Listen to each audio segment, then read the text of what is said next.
Good afternoon, everyone. I wanted to come to you again and talk to you a little bit more about the Heroes Guild D10 system. Today, I want to talk to you a little bit about speed, which is one of the calculated stats that you have.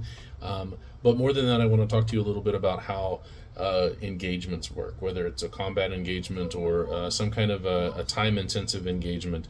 There are a specific set of rules for moving forward through time. And this was meant to not only give a sense of reality to it, but to give certain characters advantages in certain situations and others disadvantages, or bosses and creatures that you encounter, all those kinds of things.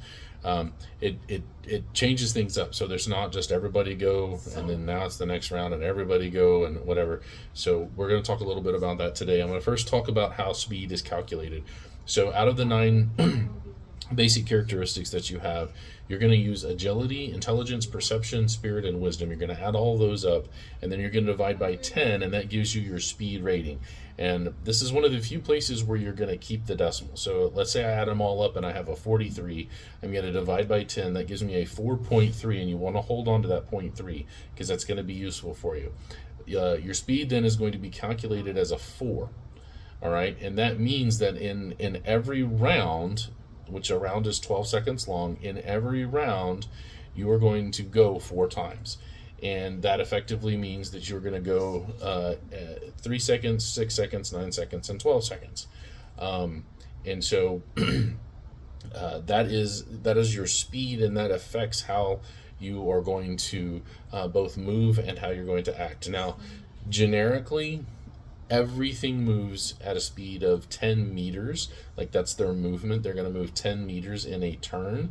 But if you have a higher speed rating, you're of course going to move farther in a round. So if I have a speed of 4 and I'm moving 10 meters every turn, I'm going to be able to move 40 meters in a round. Whereas somebody who only has a speed of 3, moving at that rate, is only going to be able to move 30 meters. And so when you get onto a board, whether you're using a hex board or a square board or a ruler, whatever you choose to do, that's going to be your ability to move is based on your speed rating.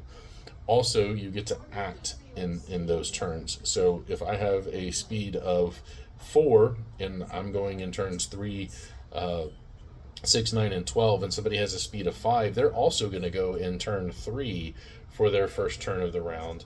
And then when you have a tie like that, generally that's where the 0.3 is going to come in. Or if somebody has a higher speed, so somebody has a speed of 5 something, then they're going to go first because they have a higher speed than I do, even though we're technically going in the same turn. So the GM would say, okay, turn 1, nobody goes. Turn 2, maybe somebody goes, maybe somebody doesn't. Turn 3, and now we have these 2 people that are going in turn 3, and there might be more. The person with the speed of 5 goes. If 2 people have a speed of 4, one of them might have a 4.3 and one of them might have a 4.1. The 4.3 is faster, and so they will get to go first. Most of that is handled. It handles the ties that would normally come up with the speed rating and stuff like that. If there is actually a true tie, like both people move at a turn of 4.3, then the characters and the GM can just talk it out. You go ahead, no, you go ahead, and they can roll or whatever you want to do with it.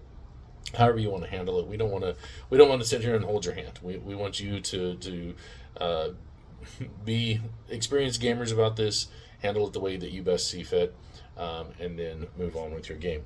So that is essentially how speed works, how it's calculated, and how the combat system typically moves through. One of the things that we can talk about is at the very end of it, every 12 seconds at the end, when everybody's gone and we're about to switch over to the next round, you get recovery. Recovery is at the end of that 12 seconds. So it's like, okay, everybody's acted. Now we're going to go through a kind of a final phase of the whole round called recovery, and now we're starting over back at 1. And that is how speed and how turns and how rounds work, and then everything else is calculated in terms of seconds, minutes, and typical time gauges. Thanks. We'll see you next time.